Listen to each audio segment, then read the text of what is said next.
সংবাদ সবাইকে স্বাগত জানাচ্ছি। আমি ফিরোজ তোহা। শুরুতেই সংবাদ শিরোনাম জানিয়ে দেব এই মুহূর্তে হাতে পাওয়া সর্বশেষ গুরুত্বপূর্ণ আপডেট বাংলা সংবাদ। শুরুতেই থাকছে শেখ হাসিনাকে ডুবিয়েছে ছেলেসহ ৪ জন। কোটা সংস্কার আন্দোলনকে ঘিরে গড়ে ওঠা ছাত্র জনতার বিক্ষোভের মুখে গত ৫ই আগস্ট পদত্যাগ করে ভারতে পালিয়ে যান গত ১৬ বছর ধরে ক্ষমতায় থাকা আওয়ামী লীগ সরকারের প্রধান শেখ হাসিনা। তার এই হঠাৎ পতনে বিপদে পড়েন তার দলের অসংখ্য নেতাকর্মী এবং তাকে সহায়তা করা প্রশাসনিক কর্মকর্তা সহ আরও অনেকেই। শেখ হাসিনার হঠাৎ এই পলায়নকে কিভাবে দেখছেন আওয়ামী লীগের নেতারা, তারাই বা কেমন পরিস্থিতিতে আছেন, আর শেখ হাসিনার সরকারের এই অধঃপতনের কারণ হিসেবে কাদের দায়ী করছেন আত্মগোপনে থাকা আওয়ামী লীগ নেতারা, এমন সব প্রশ্নের উত্তর উঠে এসেছে ভারতীয় গণমাধ্যম ইন্ডিয়া এক্সপ্রেসের এক প্রতিবেদনে। প্রিয় দর্শক, এ বিষয়ে থাকছে একটি বিস্তারিত আলোচনা, সঙ্গে থাকুন। এবারে জানাবো ওয়ার্কার্স পার্টির সভাপতি রাশেদ খান মেননকে আটক করা হয়েছে। বৃহস্পতিবার বিকেলে রাজধানীর বনানী বাসা থেকে তাকে আটক করা হয়। জানাবো বাংলাদেশের মানুষের বাঁচা মরা ভারত কখনই আমলে নেয় না বলে মন্তব্য করেছেন বিএনপির সিনিয়র যুগ্ম মহাসচিব রুহুল কবির রিজভী। বৃহস্পতিবার বিকেলে এক সংবাদ সম্মেলনে তিনি কথা বলেন। রিজভী বলেন, উজানের পানিতে দেশের ৯ জেলা তলিয়ে গেছে, লাখো মানুষ পানিবন্দী হয়ে মানবেতর জীবনযাপন করছে, বিভিন্ন এলাকায় যোগাযোগ বিচ্ছিন্ন হয়ে পড়েছে, ২ জনের মৃত্যুসহ ক্ষতিগ্রস্ত ৩০ লাখের কাছাকাছি। বাংলাদেশের মানুষ মনে করে উদ্দেশ্য এবং সচেতনভাবেই ভারত ডম্বুর বাঁধের গেটগুলো খুলে দিয়েছে। প্রতিবেশী দেশ নিজেদের সুবিধা অনুযায়ী পানি নিয়ন্ত্রণ করতে গিয়ে পার্শ্ববর্তী দেশের স্বার্থকে বিপন্ন করেছে। এবারে থাকছে বাঁধ ও বন্যা সৃষ্টি করায় আন্তর্জাতিক আদালতে শরণাপন্ন হলে ভারতকে জবাব দিতে হবে বলে জানিয়েছেন হেফাজতে ইসলাম বাংলাদেশ। এদিকে সাইবার নিরাপত্তা আইনে এবার জুনায়েদ আহমেদ পলকের বিরুদ্ধেই মামলা। মিথ্যা তথ্য প্রচার এবং রাষ্ট্রের ভাবমূর্তি খুনের অভিযোগে সাবেক আইসিটি প্রতিমন্ত্রী জুনায়েদ আহমেদ পলকের বিরুদ্ধে সাইবার নিরাপত্তা আইনের মামলার আবেদন করা হয়েছে। বৃহস্পতিবার ঢাকার সাইবার ট্রাইব্যুনালের বিচারক এম জুলফিকার হায়াতের আদালত মোহাম্মদ সোহাগ মল্লিক নামের একজন বাদী হয়ে মামলার আবেদন করেন। আদালতে বাদীর জবানবন্দি গ্রহণ করে আদেশ অপেক্ষমান রেখেছে। এবং সর্বশেষ জানাবো বন্যা দুর্গত এলাকা থেকে শিশুসহ ২৬০ জনকে উদ্ধার করেছে ফায়ার সার্ভিস। উদ্ধার কাজ এখনও চলমান রয়েছে। বৃহস্পতিবার ফায়ার সার্ভিসের মিডিয়া সেল থেকে এক বিজ্ঞপ্তিতে এ তথ্য জানানো হয়েছে। এতক্ষণ শিরোনাম শুনছিলেন, এবার বিস্তারিত। প্রিয় দর্শক, আপনি যদি এই চ্যানেলে নতুন হয়ে থাকেন, ভিডিওটি দেখতে দেখতে চ্যানেলটি সাবস্ক্রাইব করে আমাদের সঙ্গেই থাকুন। আর এই ভিডিও সম্পর্কে আপনি আপনার মূল্যবান মতামতটি কমেন্ট বক্সে জানিয়ে দিন। আর হ্যাঁ প্রিয় দর্শক, জানিয়ে দিন ভিডিওটি কোথা থেকে দেখছেন। শেখ হাসিনাকে ডুবিয়েছে ছেলেসহ ৪ জন, ভারতীয় মিডিয়ার খবর। কোটা সংস্কার আন্দোলনকে ঘিরে গড়ে ওঠা ছাত্র জনতার বিক্ষোভের মুখে গত ৫ই আগস্ট পদত্যাগ করে ভারতে পালিয়ে যান গত ১৬ বছর ধরে ক্ষমতায় থাকা আওয়ামী লীগ সরকারের প্রধান শেখ হাসিনা। তার এমন হঠাৎ পতনে বিপদে পড়েন তার দলের অসংখ্য নেতাকর্মী এবং তাকে সহায়তা করা প্রশাসনিক কর্মকর্তা সহ অনেকেই। শেখ হাসিনা হঠাৎ এই পলায়নকে কিভাবে দেখছেন আওয়ামী লীগের নেতারা, তারাই বা কি পরিস্থিতিতে আছেন, এই হাসিনা সরকারের অধঃপতনের কারণ হিসেবে কাদের দায়ী করছেন আত্মগোপনে থাকা আওয়ামী লীগ নেতারা, এসব প্রশ্নের উত্তরে উঠে এসেছে ভারতীয় গণমাধ্যম ইন্ডিয়া এক্সপ্রেসের এক প্রতিবেদনে। বৃহস্পতিবার প্রকাশিত ওই প্রতিবেদনে গণমাধ্যমটি জানিয়েছে, তারা গত এক সপ্তাহ আত্মগোপনে থাকা এসব নেতার বেশ কয়েকজনের সাথে কথা বলতে সক্ষম হয়েছেন। এসব নেতা অভিযোগ করেছেন শেখ হাসিনাকে ডুবিয়েছেন তার ছেলে সজীব ওয়াজেদ জয়সহ ৪ জন। আমি আপনাদের সঙ্গে কথা বলতে পারবো না, আমি আত্মগোপনে আছি, ফোনে কথা বলতে পারি, নিরাপদ কোনো স্থানে আমি আপনার সঙ্গে দেখা করার চেষ্টা করব, আপনার গতিবিধি নজরদারি করা হবে, তাই আমি আপনার সাথে দেখা করতে পারবো কিনা জানি না। এগুলো ক্ষমতাচ্যুত শেখ হাসিনা সহ তার দল, আওয়ামী লীগের কয়েকজন নেতাকর্মী এবং সাবেক সরকারের সাথে সংশ্লিষ্ট গোয়েন্দা সদস্যদের পাঠানো কিছু বার্তা, যা দ্য ইন্ডিয়ান এক্সপ্রেস পেয়েছে। দ্য ইন্ডিয়ান এক্সপ্রেস গত এক সপ্তাহে এই ব্যক্তিদের কারো কারো সাথে অপ্রকাশিত অবস্থানে দেখা করতে এবং কথা বলতে সক্ষম হয়েছে। এই ব্যক্তিদের অভিন্ন কথা, হাসিনা দল এবং জনগণকে পরিত্যাগ করেছে। তার মধ্যে আওয়ামী লীগের এক নেতা বলেন, আপা হাসিনা আমাদের ছেড়ে চলে গেছেন। নেতাকর্মীদের পরিত্যাগ করে শেখ হাসিনা চলে যাবার এই অনুভূতি শেয়ার করেছেন আরও অনেকেই। ৫ই আগস্টের ঘটনা বলি তারা আগে থেকে আঁচ করতে পারেননি। সেদিন শেখ হাসিনা তার বোন শেখ রেহানাকে সাথে নিয়ে দেশ ছেড়ে ভারতে পালিয়ে যান। শেখ হাসিনার ছেলে সজীব ওয়াজেদ জয় বর্তমানে যুক্তরাষ্ট্রে ও মেয়ে সাইমা ওয়াজেদ পুতুল ভারতে রয়েছেন। আওয়ামী লীগের একাধিক সূত্রে জানা যায়, হাসিনার দেশ ছাড়ার সিদ্ধান্ত তার মন্ত্রিসভার সদস্য এমনকি ঘনিষ্ঠ সহযোগীদেরও পুরোপুরি বিস্মিত করেছে। এক নেতা বলেন, আমরা টেলিভিশনে খবর দেখে এটা জানতে পারি। আওয়ামী লীগের এক নেতা বলেন, ৫ই আগস্ট শেখ হাসিনা চলে যাবার পর আমরা একটা সময় শুধু বাড়ি থেকে বের হয়ে যাওয়ার সুযোগ পাই। সেটি সেনাপ্রধান যখন বেলা ৩টার দিকে জাতির উদ্দেশ্যে ভাষণ দেন এবং তা শুনতে টেলিভিশনের পর্দায় নজর রাখছিলেন। আরেক নেতা ও সরকারের মন্ত্রী বলেন, আমিও আমার পরিবারের সদস্যরা ধরা পড়লে লোকজন আমাদের জীবন্ত পুড়িয়ে মারতেন। আওয়ামী লীগের 15.5 বছরের শাসন আমলে শেখ হাসিনার সরকার বিরোধী দলের নেতাদের টার্গেট করে কারাগারে পাঠায়, মারধর করে, ভয়ভীতি দেখায় এবং হয়রানি করে। কিন্তু পরে হঠাৎই পরিস্থিতি উল্টে যায়। সাম্প্রতিক ঘটনায় শেখ হাসিনার পতন, দেশত্যাগ, খানিকটা পেছনে তাকালে দেখা যাবে ঘটনা প্রবাহে কেউ কেউ হাসিনার সরকারের, বিশেষ করে গত জুলাই শিক্ষার্থী এবং বিক্ষোভকারীদের উপর গুলি চালানোর ঘটনায় দুঃখ প্রকাশ করেছেন।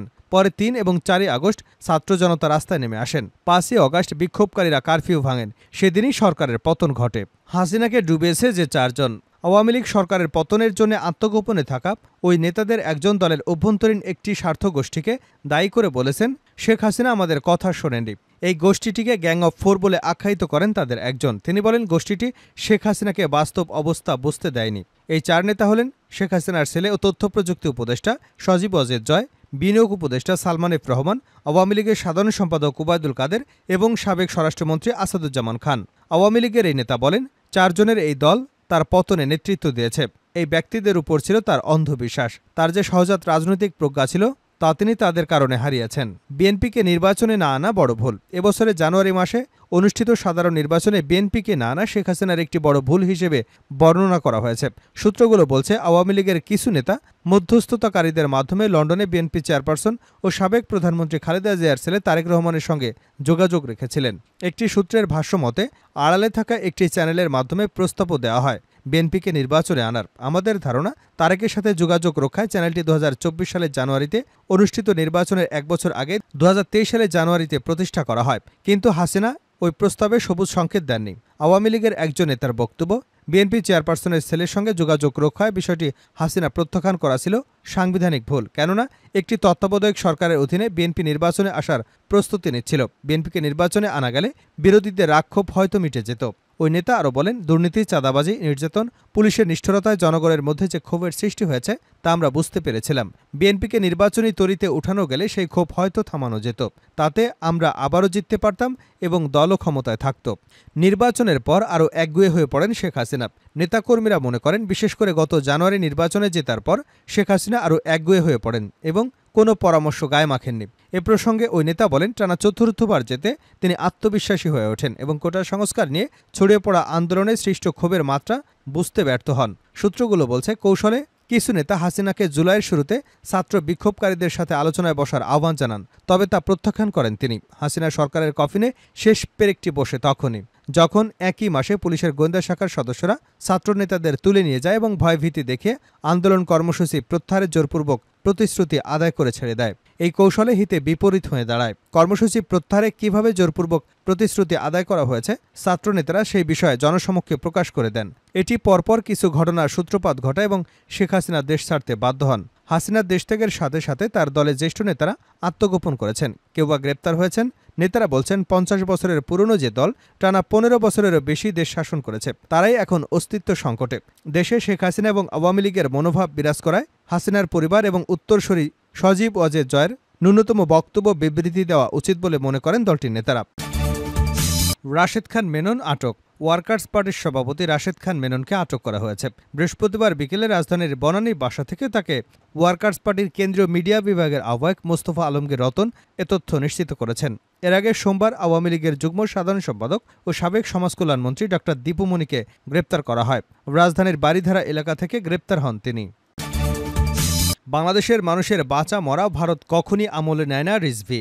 বাংলাদেশের মানুষের বাঁচা মরা ভারত কখনই আমলে নেয় না বলে মন্তব্য করেছেন বিএনপির সিনিয়র যুগ্ম মহাসচিব অ্যাডভোকেট রুহুল কবির রিজভী। বৃহস্পতিবার বিকেলে এক সংবাদ সম্মেলনে তিনি একথা বলেন। রিজভী বলেন, উজানের পানিতে দেশের 9 জেলা তলিয়ে গেছে। লাখো মানুষ পানিবন্দী হয়ে মানবেতর জীবনযাপন করছে। বিভিন্ন এলাকায় যোগাযোগ বিচ্ছিন্ন হয়ে গেছে।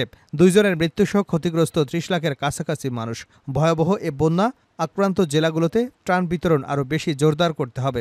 এবারের বন্যা 2.5 দশকের মধ্যে সবচেয়ে ভয়াবহ। তিনি বলেন, বাংলাদেশের মানুষ মনে করে উদ্দেশ্য সচেতনভাবেই ভারত ডম্বুর বাঁধের গেটগুলো খুলে দিয়েছে। প্রতিবেশী দেশ নিজেদের সুবিধে অনুযায়ী পানি নিয়ন্ত্রণ করতে গিয়ে পার্শ্ববর্তী দেশের স্বার্থকে বিপন্ন করেছে। বাংলাদেশের মানুষের বাঁচা মরা তারা কখনই আমলে নেয় না। বাংলাদেশের প্রশ্নে ভারত কখনই ন্যায় নীতির নির্দেশ গ্রাহ্য করেনি। বিএনপির এই নেতা বলেন, বন্যা আক্রান্ত মানুষের পাশে দাঁড়াতে তারেক রহমান, বিএনপি এবং অন্য এর অঙ্গ ও সহযোগী সংগঠন সহ তিনি দেশের সামর্থ্যবান ও ধনী ব্যক্তিদের বন্যার্তদের সাহায্য করবার আহ্বান জানিয়েছেন। বন্যা দুর্গত এলাকা থেকে শিশুসহ 260 জনকে উদ্ধার করেছে ফায়ার সার্ভিস। বন্যা দুর্গত এলাকায় আটকে পড়া শিশুসহ 260 জনকে উদ্ধার করে নিরাপদ স্থানে স্থানান্তর করেছে ফায়ার সার্ভিস ও সিভিল ডিফেন্স। বৃহস্পতিবার বিকেল পর্যন্ত তাদেরকে উদ্ধার করা হয়। উদ্ধার কাজ এখনও চলমান রয়েছে। বৃহস্পতিবার ফায়ার সার্ভিসের মিডিয়া সেল থেকে এক বিজ্ঞপ্তির মাধ্যমে এ তথ্য জানানো হয়েছে। বিজ্ঞপ্তিতে বলা হয়েছে, বন্যা দুর্গত এলাকায় ফায়ার সার্ভিস এবং সিভিল ডিফেন্সের উদ্ধার কাজ পরিচালনা করছে। তাদের সাথে স্থানীয় স্বেচ্ছাসেবকরাও যোগ দিয়েছেন। উদ্ধার কাজে সার্বক্ষণিক খোঁজ রাখতে ঢাকার মনিটরিং সেল খোলা হয়েছে। তাছাড়া ফায়ার স্টেশনগুলোকে আশ্রয়স্থল হিসেবেও ব্যবহার করা যাবে বলেও জানানো হয়েছে। এতে আরও বলা হয়, চট্টগ্রাম থেকে 16 সদস্যের একটি এবং ঢাকা ও বরিশাল থেকে 10 সদস্যের 3টি উদ্ধারকারী দল ফেনী বন্যা কবলিত এলাকায় পাঠানো হয়েছে। বৃহস্পতিবার দুপুরে উদ্ধারকারী দল ফেনীর উদ্দেশ্যে রওনা দিয়েছে। দলগুলোর সাথে water rescue tender, TV canter গাড়ি, microbus, rescue command vehicle, Gemini boat, engine সহ inflatable boat, life jacket, life boat সহ বিভিন্ন উদ্ধার সরঞ্জাম রয়েছে।